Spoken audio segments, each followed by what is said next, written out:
Buenas noches, San Antonio. This is your home for Tejano music, KLMO television, and we are sending saludos to all the incredible Tejano performers out there. From the veterans who laid the foundation to the rising stars, keeping the beat alive, you are the heart and soul of La Onda Tejano.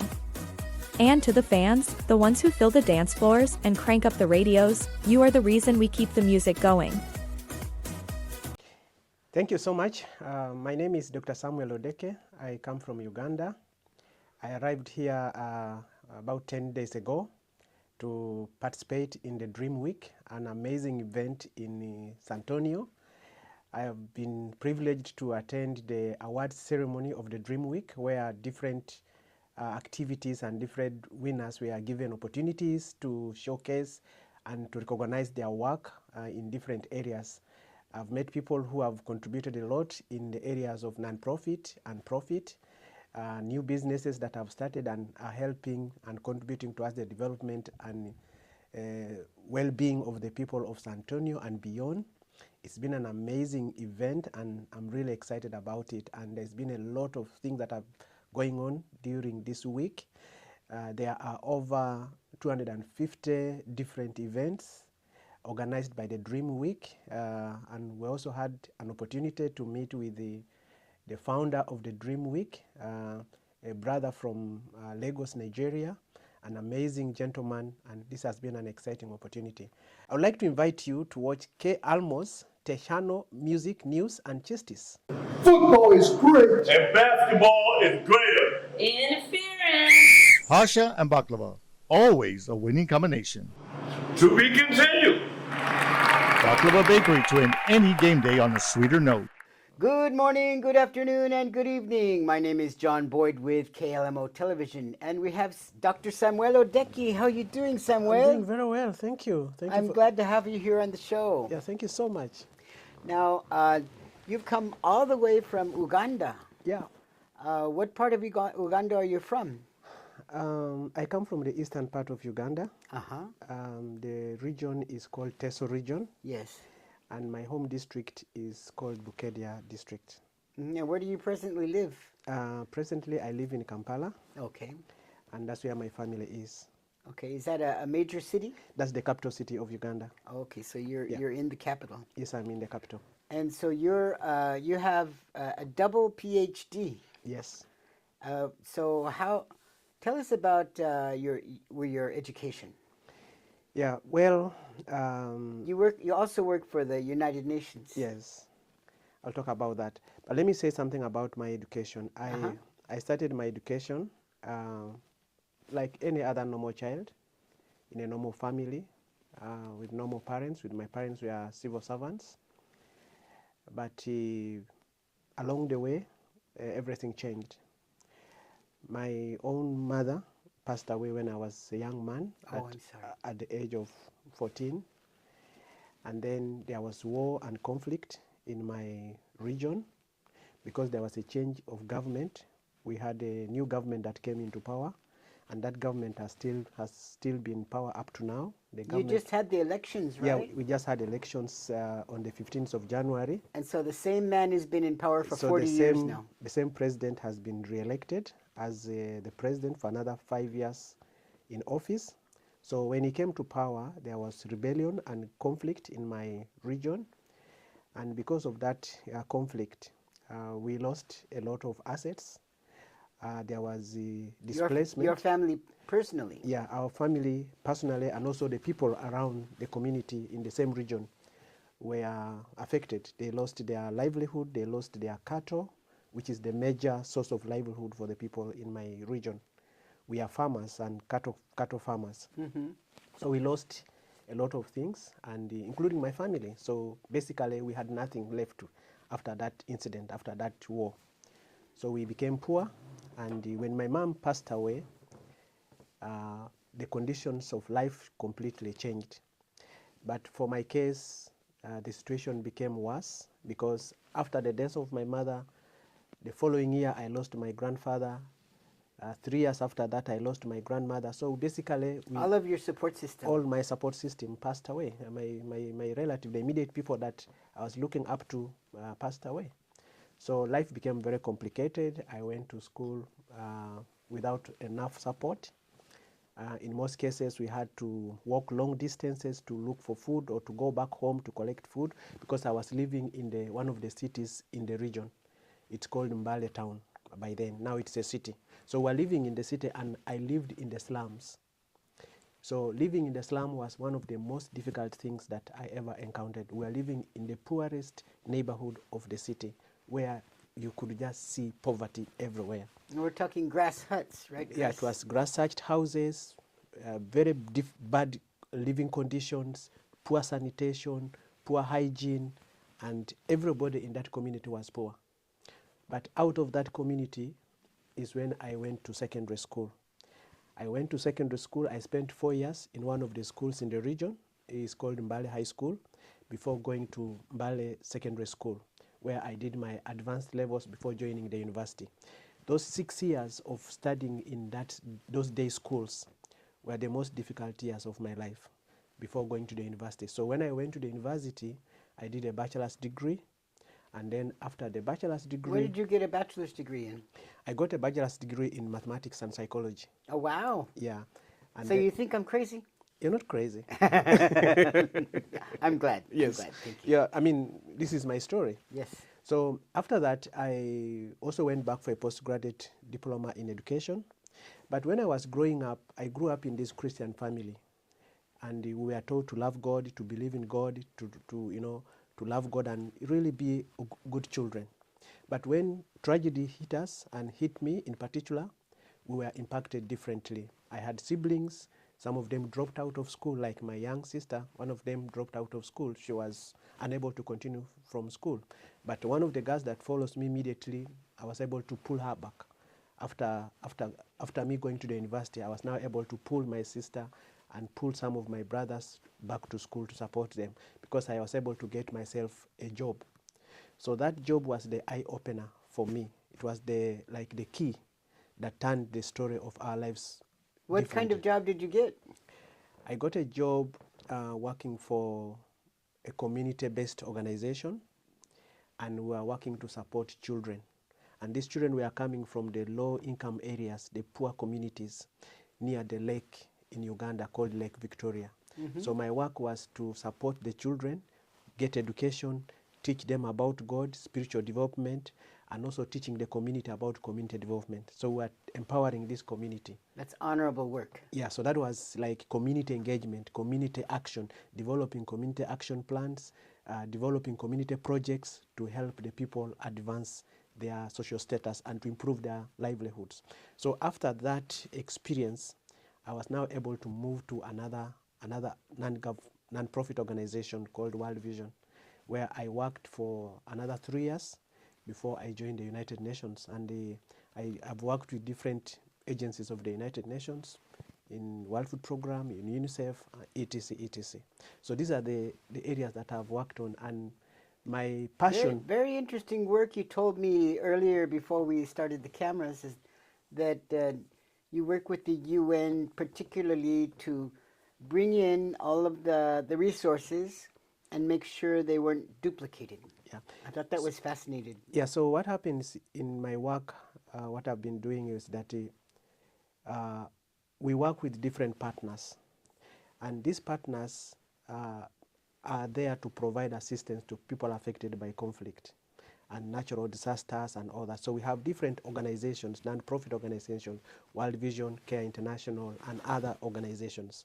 So our work, or my work, has been to bring them together into the table and discuss and prioritize and ensure that there is prioritization in the delivery of the assistance so that there's no duplication of assistance. And all the people that need assistance are provided with assistance. And this assistance comes in different forms. It comes in form of water, in form of shelter, in form of education for the children. It comes in form of protection. It comes in form of food assistance. So the role is to bring these partners together and avoid duplication and ensure maximum use of the available resources. Oh, that's really wonderful work. Yeah. Very commendable. Yeah, so over the years, I have been involved in that, and it's been one of my passions is to really to help and serve humanity.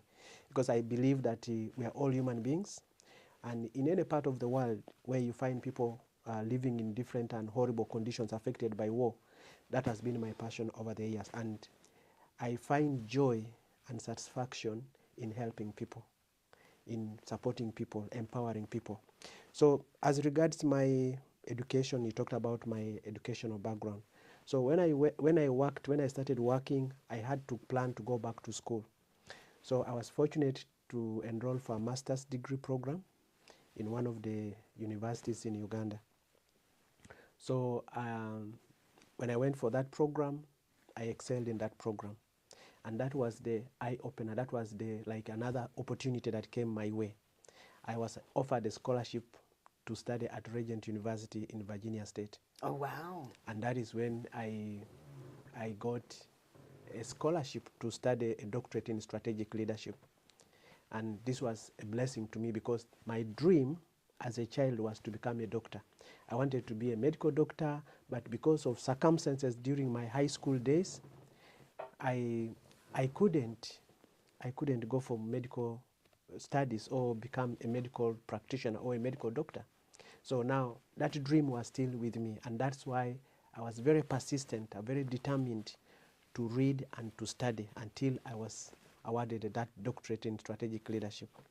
Years later, because of the nature of work, because of my passion in reading, because I believe education and knowledge are the keys to success. Of course. For you to be successful in life, you need knowledge.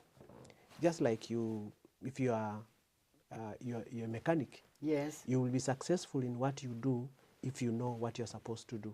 Exactly. If you're a driver, you will be successful in driving if you know how to drive, if you've gone through some training, so you know it. So my passion was learning and reading. So this is why I had to continue investing in my personal and professional development. So you have a doctorate in leadership development. Strategic leadership. Strategic leadership. Yes. Tell me about the conversation we had where you discovered that leaders are not born. It used to be that we thought that if you're going to be a leader, you need to be born a leader. So tell us about that. So Your thoughts on that. What happened was that when I was studying the different theories of leadership, because I was curious, I wanted to know, how do people emerge as leaders? How do people become leaders?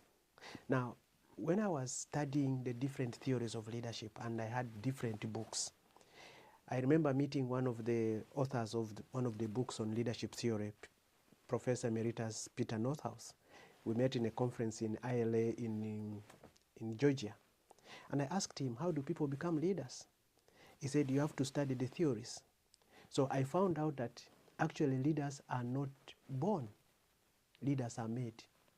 It is through leadership experiences, leadership exposure, through education, through different experiences that people emerge as leaders.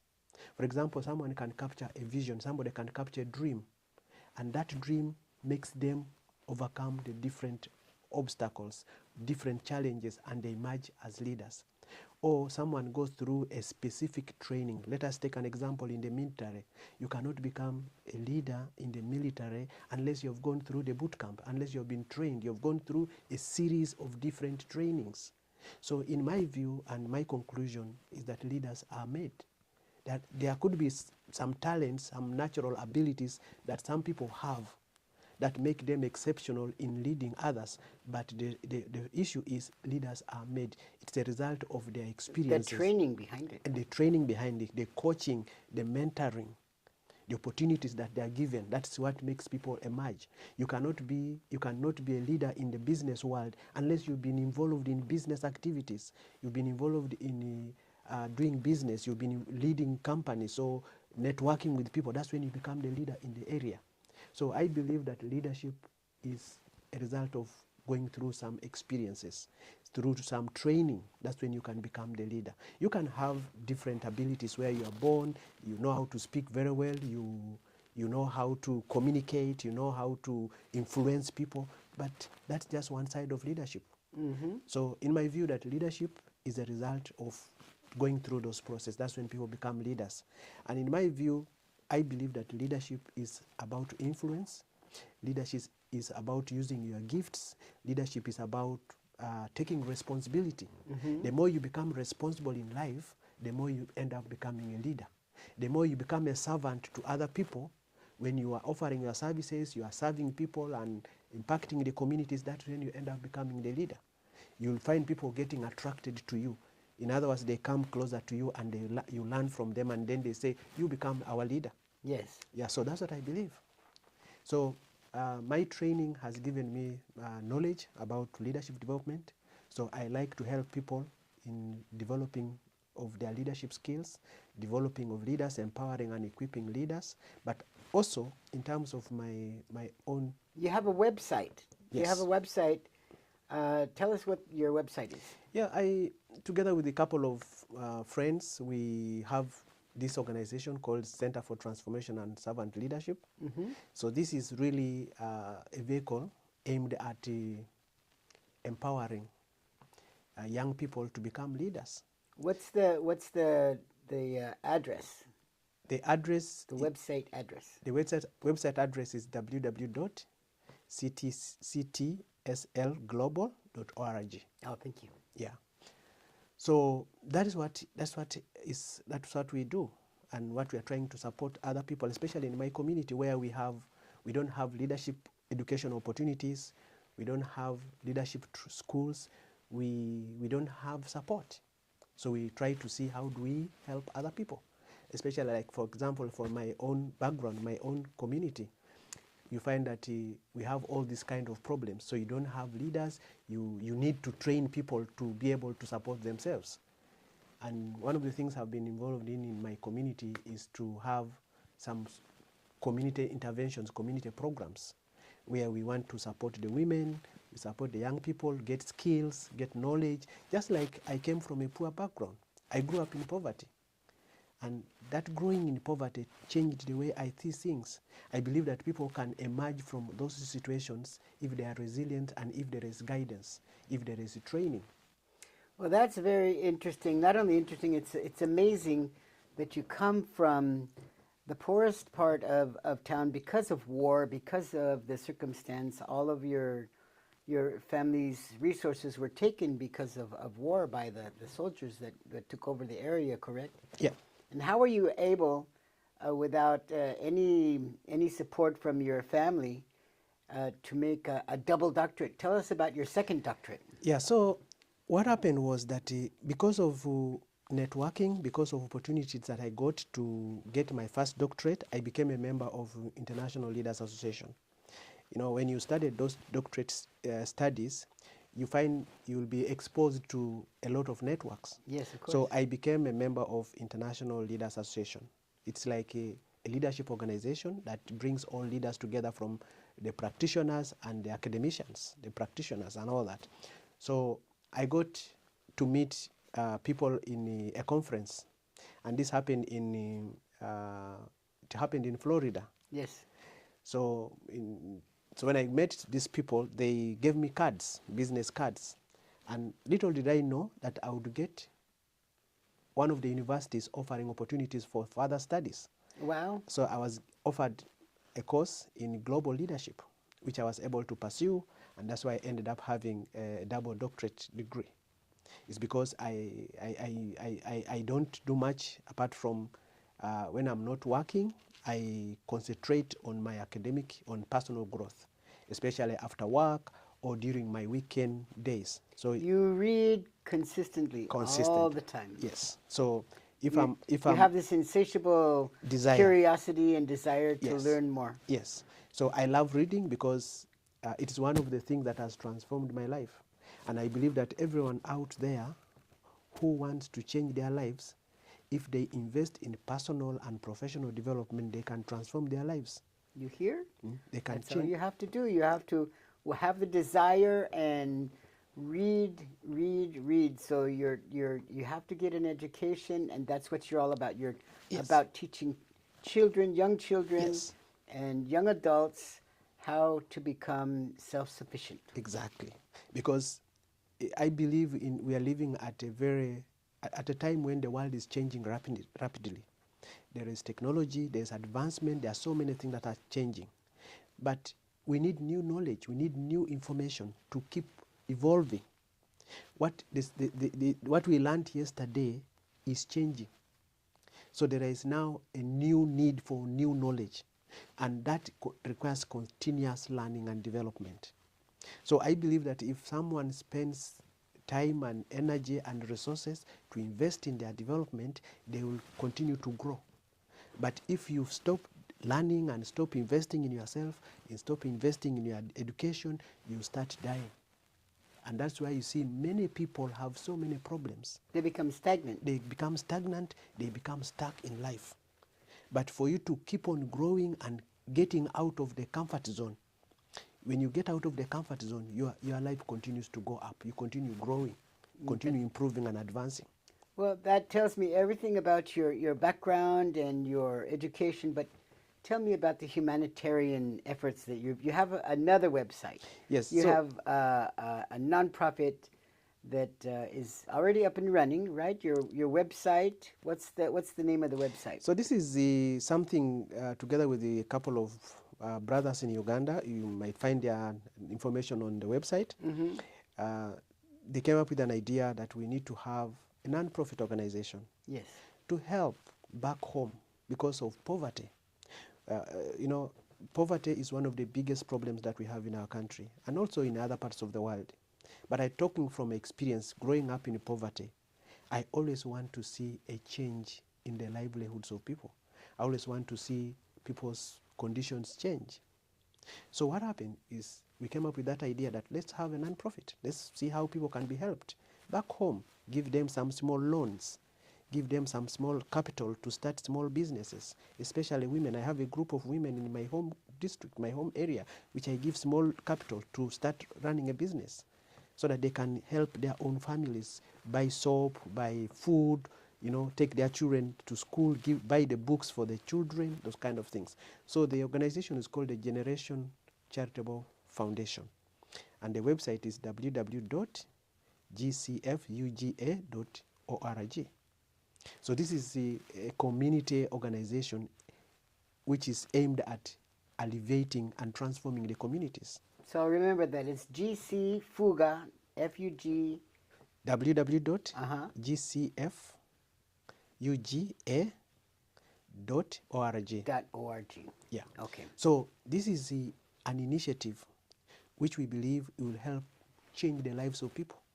Because in the part of the world where I come from, first of all, our tax base is very low as a country because of all these different problems in the country. And then, of course, our government relies on foreign assistance. How many people in Uganda? We have a population of about 45 to 48 million people. And of course, because of the history of the country, because of a lot of factors, there are a lot of challenges that government alone is not able to address. So you find there's a problem of environmental protection, environmental crisis. We have poverty, we have food insecurity, we have HIV and AIDS is still a big problem. So these are issues that continue to affect the community, and the high rates of dropout. Children do not complete school. The rates could be like 77% of the children don't finish school. So you find that only a small percentage, maybe like 18 or 20% of the population are able to finish a certain level of education, maybe primary or secondary. So you find that majority of the people are not educated. They are illiterate. So this is why you find that for me, who has been, I count myself lucky, despite my childhood growing up in poverty.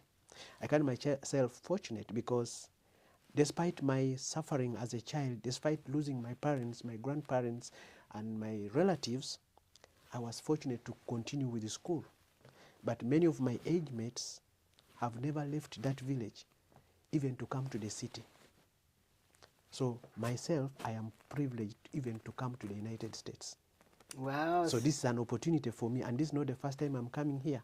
So I'm really excited to be here, and I've had an opportunity to meet people from the Dream Week and looking for ways of working together. If you are interested in what we are doing or whatever is happening, you can reach John and Look, let us know. look up the websites, and we've had a wonderful week together. We're actually working on Dr. Samuel Odeke has written 34 books. Can you imagine? Count them, 34 books. And he says, well, really, it's more like 40. 6 are being edited right now. He's just an incredible, intelligent man. Dr. Odeke's, I've had the pleasure of having him here in the studio. Tell us about the project we had together. Yes. And your book. Yeah, so I think this is something that just interests me. Yes. Because I wanted to share what I believe are the principles for success in life. And I call them the success principles. This is basically because of my own experiences, and I believe they work. And it's the name of the book. It is called the success principles. Mm-hmm. So what do I mean by that? I believe everything happens. For you to be successful, you need to follow certain principles. If you violate the principles, you fail. And that's why I always tell people that success is predictable and failure is also predictable. Let's take an example of a car. The car is made to use gasoline. Now, if you wake up from anywhere in the world and you say you want to use water in the gasoline, the car will not succeed. It's not going to work. Yeah. So the manufacturer says that you have got to use gasoline. If you use the gasoline, which is a principle, your car will work. So these principles are the principles that work. Because you need to know, for example, for you to be successful strategically from different areas of your life, you need to know your purpose. You need to be able to plan. So planning is very important. You need to be able to apply your potential. Potential is very important in success because all of us have the potential. All of us have the capacity. You need to be able to persevere, to persist.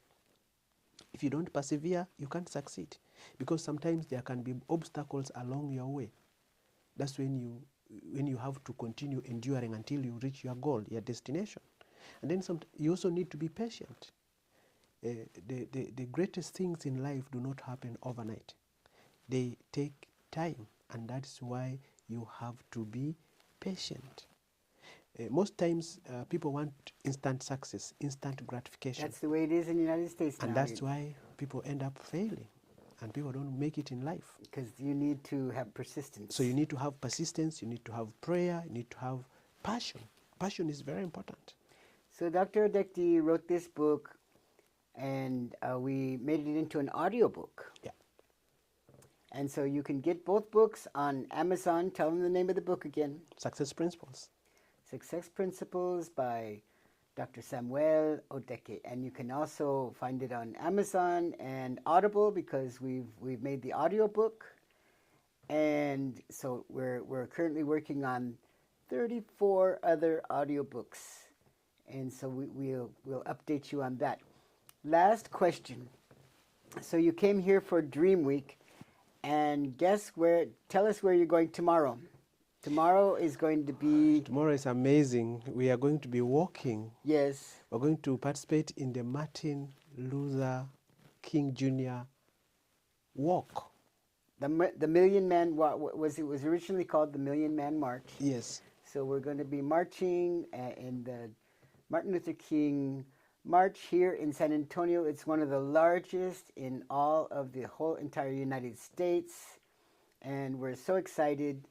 And Dr. Samuel Odeke is even more excited because he studied Martin Luther King. Tell us about your trip to his home. Wow, that was amazing. Yes?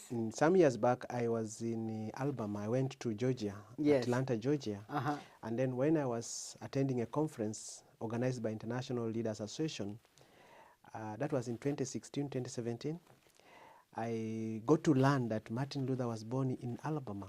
Mm-hmm. And I went to this place. I went to where Martin Luther was born. Yes. They showed me his house where he was born, the family house where he lived. And then they took me to the street, that was that street. Yes. Then they took me from there to the church where he was a minister, a Baptist minister. Yes. And then we went to the Martin Luther Convention Center. Oh, wow. So it was an amazing experience. So tomorrow, walking in that place is going to be an amazing experience. I will be having the spirit of the civil rights activist, which is an amazing experience, you know, to be part of that dream, because he's the leader who came up and said, I have a dream. Exactly. And in my view, I believe that every human being has been given a dream. So as people think about the dream that Martin Luther has, I wanted just to say, I believe with all my heart that every person, every human being has a dream. Not only Martin Luther. So you have a dream, you have a vision, and you can achieve that vision. You can achieve that dream. The only thing that you need is you need coaching, you need guidance, you need to learn. And John is here together with me. We can always help you do that. We have resources on that, we have ideas on that. If you approach us, you can always be given guidance. And this can be a way you can turn your life around, even your children, your family, and friends. It's possible to achieve those dreams because every human being has a dream. There is always something in our hearts that wants us to achieve more, and that's a dream. That's a vision. You see yourself different. When I was young, I wanted to be a doctor. And I wanted to be a doctor. And my father said, I want you to be a doctor. But I didn't know how this was going to happen. But over the years, I have been able to achieve that dream. I had a passion to help my sisters, my brothers, my siblings, my community. Over the years, I have been able to achieve that because of the dream, because of the principles I was talking about. The persistence, the passion, the perseverance, the patience, all these things come together. Prayer. I'm a Christian, I believe in God. So when life becomes very hard, when you're beaten down by life, you are overcome by emotions, by difficulties, you resort to prayer and you get strength. You have the faith to carry on. Wonderful. Well, it was so nice having you, Thank you Dr. so much. Samuel Odeke. Thank you so much. It's my John. pleasure. I appreciate. I want to close this with that you're so well educated and your heart is in such a wonderful place for helping people, especially women and children. I wish you would run for president of Uganda. Well, that's something that we leave it in the hands of the Almighty God. I think you should run for president, and then you could take your leadership skills to the maximum capacity and really truly help all these people in Uganda.